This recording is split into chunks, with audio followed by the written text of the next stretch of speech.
Hello everyone, this is my CS50 Python final project and I'm Soumya from India. I named it CertCraft because it crafts certificates.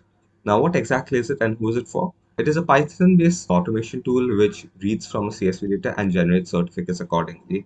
It can be generated in both PNG and PDF format. Now, who is it for? It's primarily for institutions like schools, colleges, or universities, or online courses which require mass generation of certificates.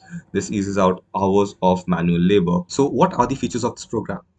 Can obviously read from a CSV file, making it very easy to manage large lists. It has an option to instantly preview or preview a custom-made certificate based on user input. Once you're ready to batch generate files, it has a progress bar to make you know how many files are left to be generated. And as per your needs, it can generate PDF or PNG format files. Obviously, once the files are generated, you would want it in a convenient naming format, which the software does provide. And if anything goes wrong, it does provide you with user-friendly feedback.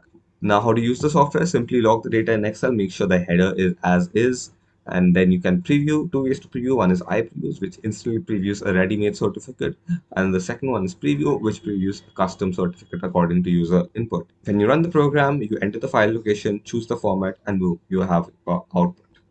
Now let's see it in action. Now this is my project folder. Project.py is my program. Hogwarts underscore events.csv is the file where the data is stored. Now take a note that there is no such folder called student underscore certificates, which will in the future store certificates after I run my program. So this is my program, and if I go ahead and run it, python project.py, I have to enter the CSV file location, which I have in my clipboard, and then I can choose whether I want it in PNG or PDF. Just for ease of looking at the files, I'm going to choose PNG, and you see a loading bar where all the 30 files are being generated. Now, once I go back, you'll see the student underscore certificates folder. Here is every single certificate for every single candidate. And as you can see, there is a convenient naming system.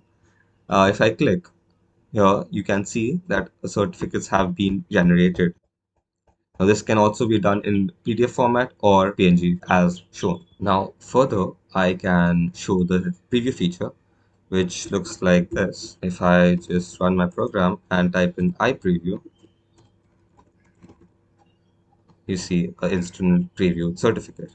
And if I type in just preview, then you will see I can enter my name, my house as Gryffindor, let's say, position first in coding. Why not? So here I have my certificate. So yeah, this is the entirety of the program, and thank you for watching.